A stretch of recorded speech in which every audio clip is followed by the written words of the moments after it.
Hey everyone, this is Corine Lafont, your favorite radio host, your only radio host, and favorite girl, of course, broadcasting to you from the lovely island of Trinidad and Tobago in the Caribbean on Between the Lines. And you know how we do it here on Between the Lines? Always with gratitude, or some people say thankfulness. We're above ground, be thankful. No matter what you're going through, don't worry with what your eyes see. Don't let that cloud what's going on with you on the inside. Be happy, be thankful. Everything is for a reason. Just go with it. Yes? Because when you look at the past, you know you have come through worse. All right? So think about that. We're here today with Blaine Little of Momentum Seminars. Yes, that's a wonderful word. Momentum Seminars. He's the CEO and founder. And today we're talking about, again, communication in business. And the reason why I title my episodes as communication in business, it might be at another time communication in relationships, it might be at another time communication in whatever, parenting. But just to give you an idea that is about business that we're talking about, I lead it with communication in business, but specifically with Blaine today, we're talking about how to speak their language. Okay, how to speak their language, because we have to be able to understand. It comes like the five love languages. You're involved with someone, you have your own language, but the other person does not carry the same love language as you. Most of the time it doesn't. So you have to be able to speak in their language. So for me, just to say, one of my main love languages is acts of service. Let me just explain what that means for those who may not know. So I like when somebody could take things off my hands, like washing the dishes, doing the laundry, washing the car. It saves me time. I don't want to do that. Cooking, that's a major one. Cooking, I would love you forever if you just cook for me every day, morning, noon, and night, dessert, everything. If you do that, I would love you forever. Blaine, what is your love language? Well, first off, I have to say, Corinne, as a smooth jazz aficionado, I love your intro music. That was smooth. I saw you dancing. I saw you dancing. But I what I do is I kind of talk about the individual. But if we're going to talk about Gary Chapman, yeah, you're exactly right. I've got two daughters, and they're both so different. And one prefers words of affirmation, and I've got to say it over and over and over again. And sometimes I think in my mind, I didn't stop loving you, but I got to remind her, and she loves to hear it. Mm-hmm. And then there's the other one. If I say, well, I love you, honey, she's like, prove it. So she likes the quality time that we can spend together. And that's right. And they're just different personalities. That's right. And they both came from you. So they're both your daughters. Some people think, but you're my children. You're supposed to be the same. Or if they were twins, you expect them to be the same. No, they're not. No, they are not. But I want to know your love language so that when we're interacting, people can understand what's going on here and they can see a demonstration of how to speak the other person's language in order to get to a point, even in business negotiations, even in interacting at work, even in whatever it may be, we will be able to understand why somebody is doing what they're doing or why they reacted, or just like with your daughter, when she said, prove it, when you said the same words to her, what the hell? Right? So what is your love language? Mine's one of my main ones is acts of service. What's for you? Another one, and kind of getting back into Gary Chapman's work, physical contact, which is a little difficult in the business world today. That's okay. No. Some people, you have to shake their hands, or you may touch them on the shoulder to reassure them. Yeah. It may be things like that. But some of those things can be taken the wrong way as some sort of, so at least in America, we have to be very careful about that and kind of get to know that person first. Yeah. But really, Corinne, what I've noticed was that a lot of managers, especially first-time managers, but people who've just been in leadership or management for a long time, Mm-hmm. they tend to look at the team as this big blob Mm-hmm. people, and that they kind of control this grouping. No, you've got a dozen or 15 or 20 or however many people within that group. You have to get to know each and Each. every one because they That's all right. communicate differently. Yeah. And Yeah. our communication is an extension of our thoughts. Well, we all think differently. I mean, our thought patterns Mm-hmm. formulate in different ways. And some Mm-hmm. of that goes to there's a huge difference between the generalities of men and women. For It- sure. It's in, Men are for Mars. We know that for sure. yes, yes, it is. There's a difference in generations. And then, True. but really the individual you have to get to know because there's no Mm-hmm. universal way that all women communicate. And Yes. just you True. have to devote the time. And that's in my first book, that's what I wrote. And I'm Mm-hmm. renaming this the 8 Managerial Challenges. But that's one of the chapters that I talked on was treating everyone the same. Because some managers have this idea that if I'm the same to everybody, I'll be Mm-hmm. considered fair. No, you're just making everybody mad because you're not seeing them for Prove who it. they Prove are. it. Prove it. Prove it. You're not seeing them for who they are. Yeah. And Yeah. that was the first book I wrote during COVID. And on that particular chapter, I kept writing and writing Mm-hmm. and writing and writing. And finally, I said, I think I have a whole second book here. So I wrote The Individual Team, How Fairness Wrecked the Workplace. And this goes really deep into that. You said something, and I'm going to bring up a little contentious statement here. Okay. When you talk about the word team, there was this little thing going around. There's no I in team, but there is an I in team, okay? Because there are several, just like how you said it, there are several I's, 12 Mhm. I's or 15 I's that make up the team. So you have to address each person. So I don't agree with there's no I in team. And people tend to push it back on you. And I find it very manipulative and controlling to get you to change who you are. And I Right. know I'm putting something out that a lot of people have adopted, but think about it. You don't want to be treated or approached in the same way that everybody else has. Just like how Blaine is saying a while ago, you're making everybody mad. You're Yeah. making everybody mad because you're walking away thinking, why the leader or whoever the supervisor, why she doesn't understand? Why is he not whatever it is? You Yeah. have to be able to understand that person's, let's use love language for the term, people could relate to that. Whatever is the way that they speak, how they want to be related to, Yeah. so and it also translates, Blaine, into the job, the the task and activities that you will give somebody. You will give them assignments that it just doesn't sit well with them.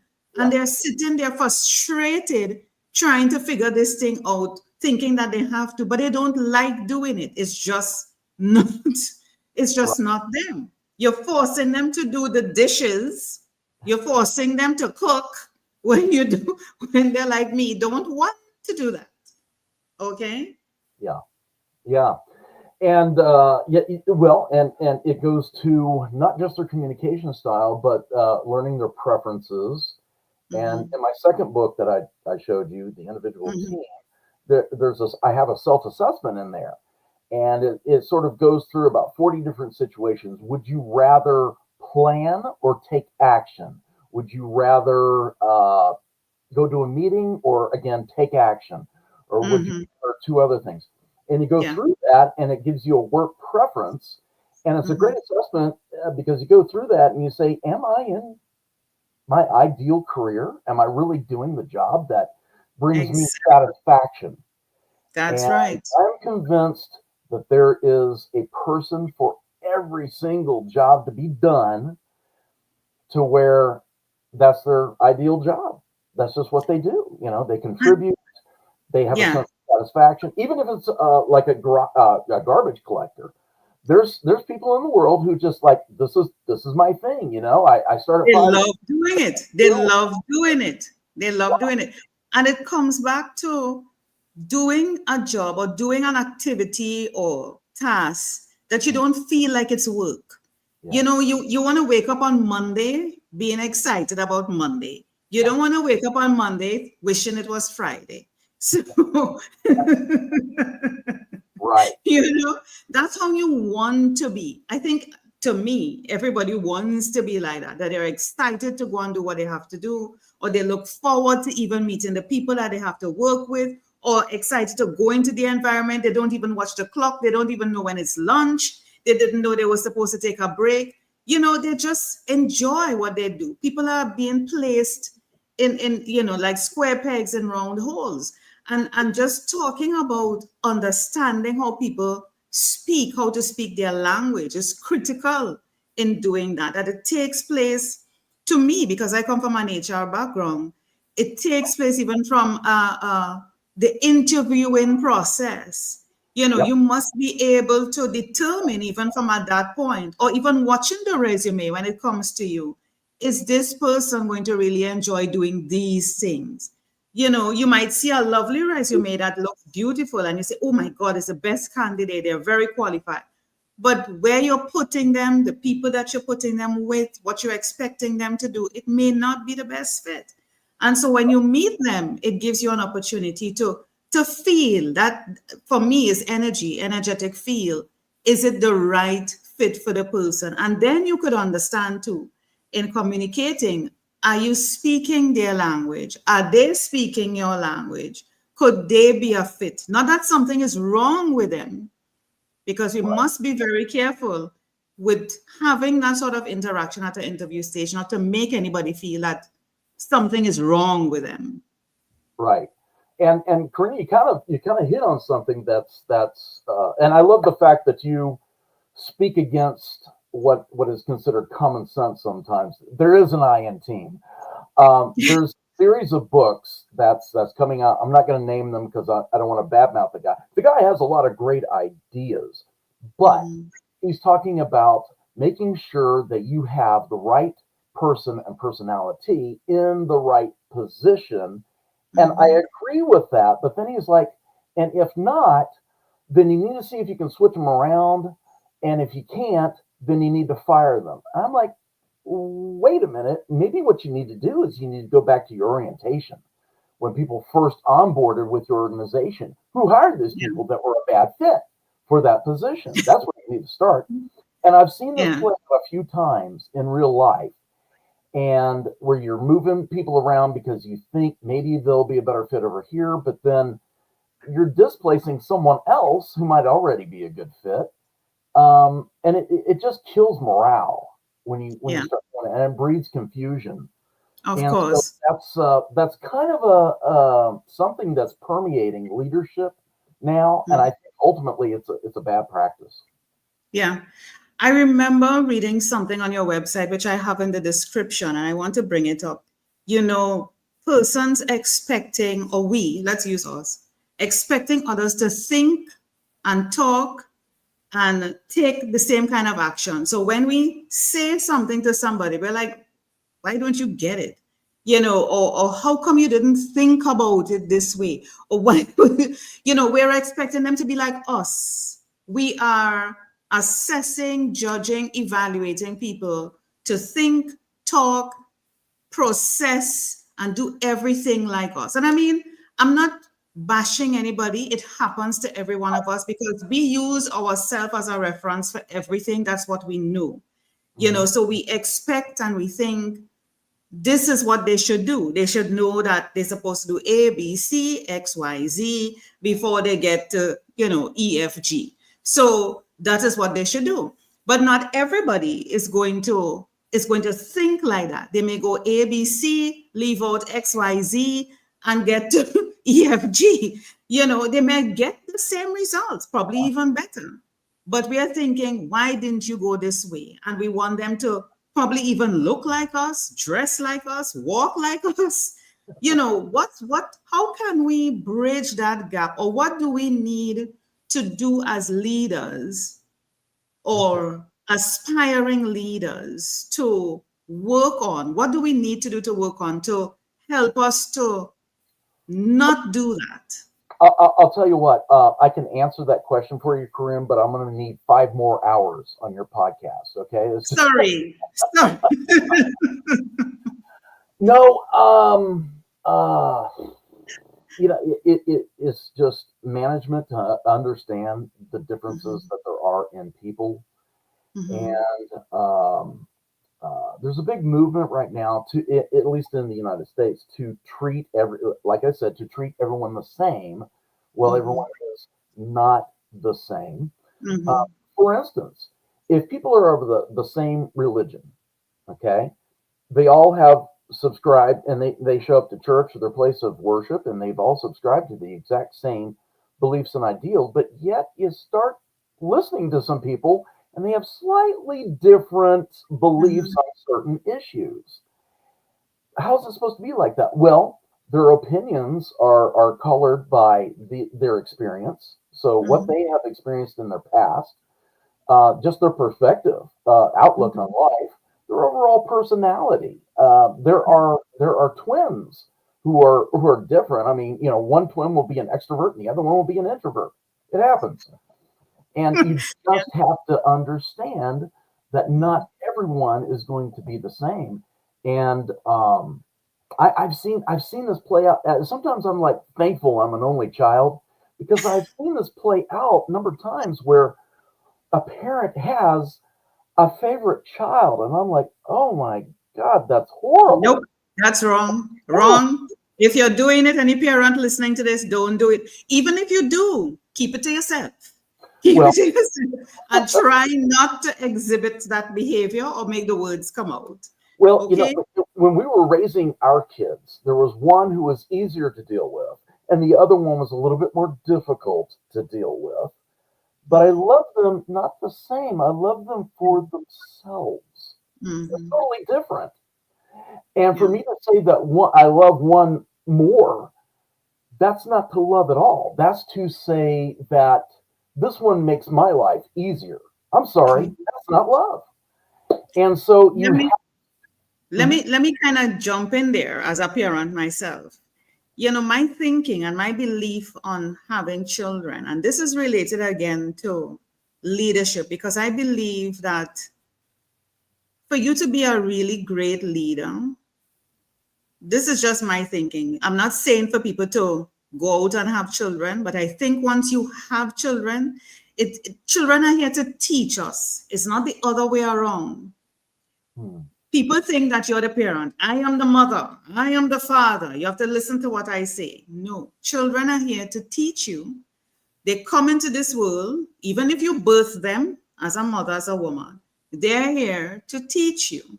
They're here to challenge. Just like how you said a while ago, you have one of your children is a little bit difficult, but it's not difficult. You are seeing it as difficult because you are accustomed with a particular thing and you like it to go this way. So anything that goes against the grain is difficult. It's like, why can't you just go this way? Go with the river, flow. Why you have to swim against it? People in the workplace are like that. They are there to challenge you.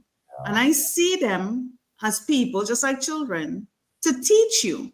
So if we look at staff members and other colleagues as people to teach us, with the end result of helping us to be better individuals, making us a better leader, I yeah, think that is the gap that would help, and it will come from a place of humility. You see, that is what has to happen. Parenting and leadership, because that's what a parent is. You're a leader, you're the CEO in the home. mhm, You are supposed to come from a place of humility. And we same parents, male and female, are going into workplaces holding positions and titles. And if we come from a place of humility, we would look at everybody, children that we're in our personal, intimate homes with, people who we are working with, as persons that would teach us to be better, not for us to lord over, and say, I am the boss, because nobody's supposed to say that. I am the man here, or I am the woman here. Nobody's supposed to say that. The fact that you are able to reach your children, reach the people who you work with, is enough that they respect you. You don't have to make that statement anywhere you go. I am the boss. I am the mother. I am the. From the time you start doing that, there's a total breakdown. What is your thoughts on that, Blaine?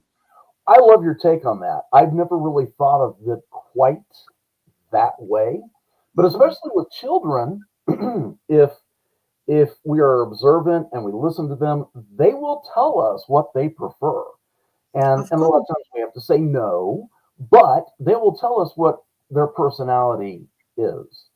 And Mhm. so,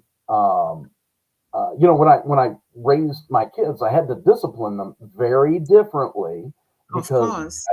but I understood their personalities, and Mhm. that's what we have to do in business as well. And I tell people when I'm doing a 1 day or a 2 day communications workshop that Mhm.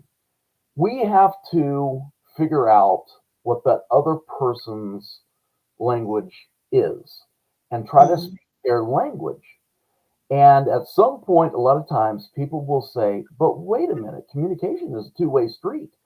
They should be meeting us in the middle. I'll say, you're right, but they're not in this workshop. They don't know. They've never Yeah. thought about it. So we Mhm. go through life just kind of assuming that when we say something, everybody understands what we said because we thought it and we assume everybody thinks the same way. And we don't. So we have to come out of that. Yeah. Yeah. You made a point there a while ago about they're saying the other person supposed to do that. That is what we tend to do. We expect everything and everyone else to take the action that we to take. Yeah. It's the blame game. It's Yeah. not me, it's you. Okay? And you need to do that. And I remember now that I'm doing this action, you know what they say when you're pointing the finger, where is the thumb pointing back? It's at you. So you have no control over anybody else. And this is why I come back to the point about humility. It's about you. It's about what you are doing that is impacting the home and how you communicate with your children and your family members, your spouse or whoever it is. It's about you when you are in the workplace leading a team and you're expecting them to be this way. Think of them as a blank slate. Each person is a blank slate, and as you get to know them, you put things on the slate, and you say, "Oh, I realize Blaine's love language, is this particular thing. His daughters are like this, and this one." So you know not to approach, and it's not that you're going to get it right all the time, but the fact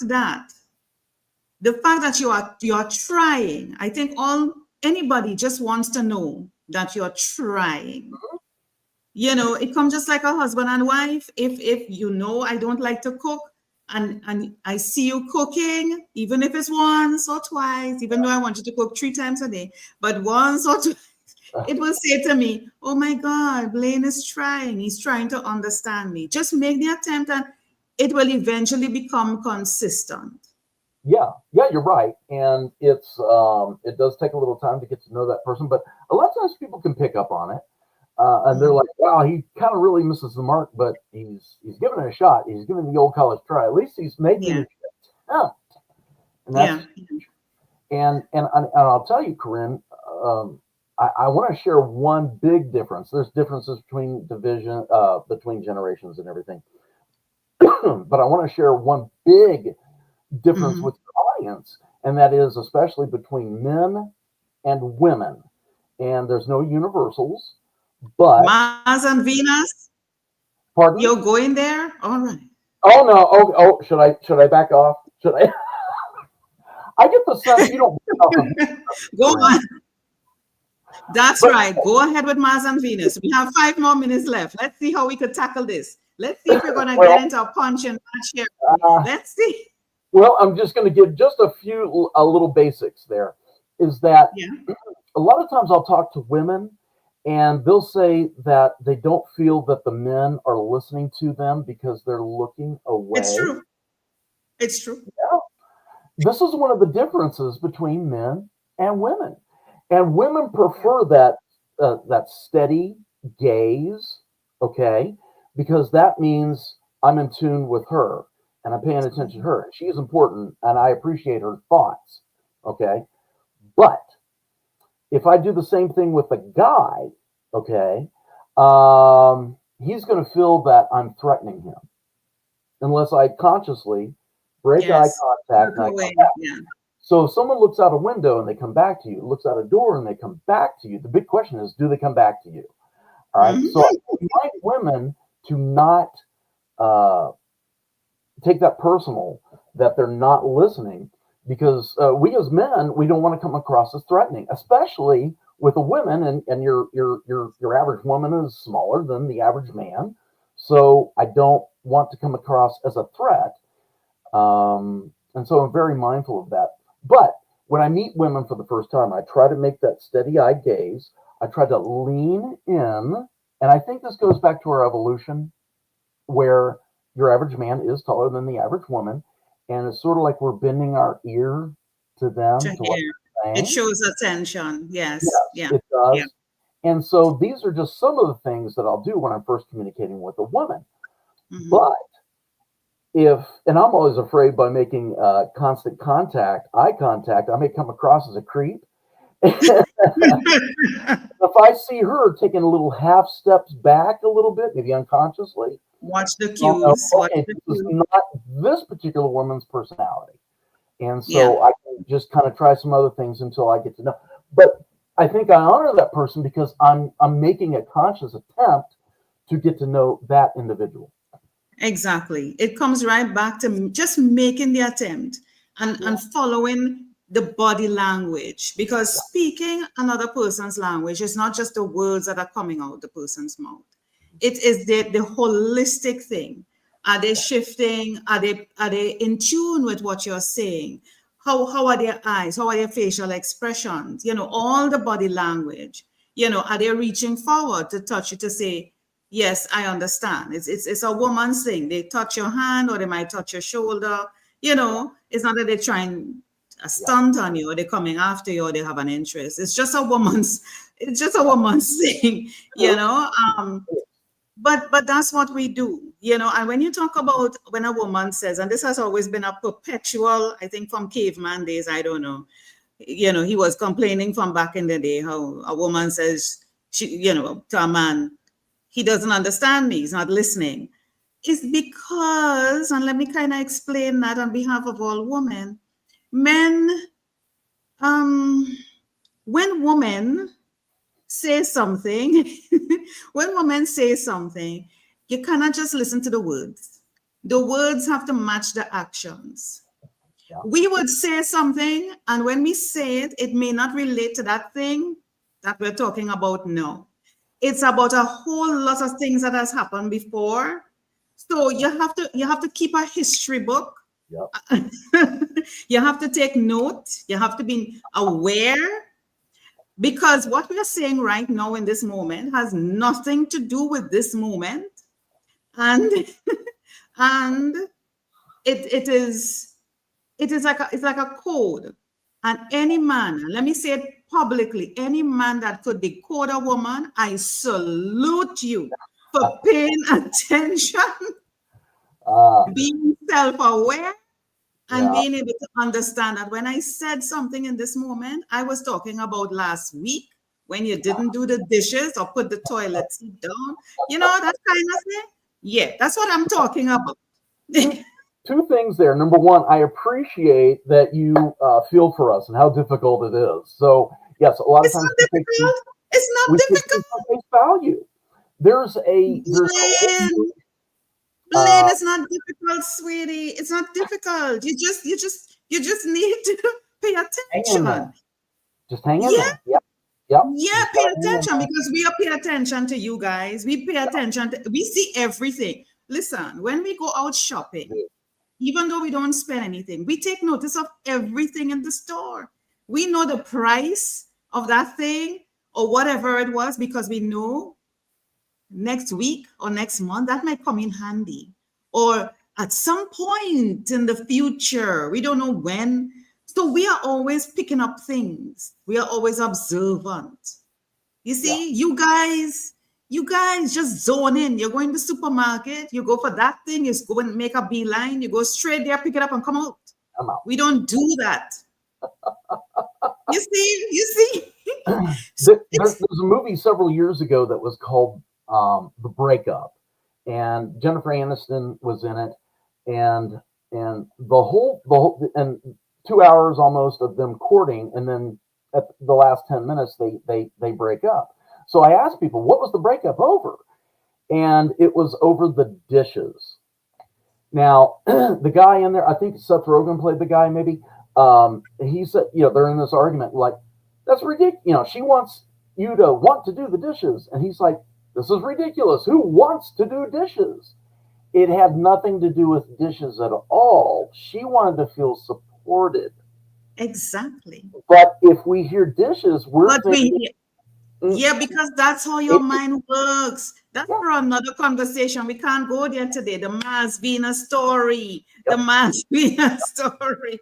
Women think strategically more out in several steps, and men think tactically. How do I get from point A to point B? And we do that too. We just add extra steps. That's all. We're thinking that's all. That's all. We're just a few steps ahead of you guys. You all might just think this today. Well, we thinking all the multiple angles that this could go. And we're collecting the tools. Yeah. You understand? Just in case. I do that in my workshops where I show a woman's thought pattern, and it's an overlay of an interstate system where you can get on, and you've got these cloverleaf highway off ramps and on ramps, and you can go west and north and south and east, and you can go over there into another city, and that's a woman's thought pattern.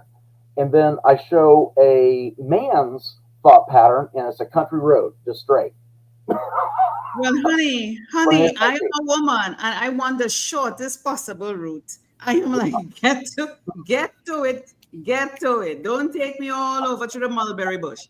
I'm not about Blaine. I thank you so much for being on Between the Lines, for bringing out all the different sort of, what is the word that they use nowadays? Nuances of relationships of people, even interactions with our own children, knowing that even if we have 5 or 10 or 15 children, each one of them is different, and we need to appreciate them. And it's the same thing carrying over into the workplace. How to speak someone's language, and it's not just the words that's coming out of their mouth. It's the holistic thing about language. It's the body language. It's the intonation. It's the things that happened in the past that you have forgotten, but they haven't. So thank you so much. Any final words before you go? I've enjoyed our time together, and it's really just the tip of the iceberg when you start studying this. But just make the attempt, and you'll be better with your partner. You'll be better with your team. Awesome. Thank you so much, Blaine, for being on Between the Lines. Thank you for that.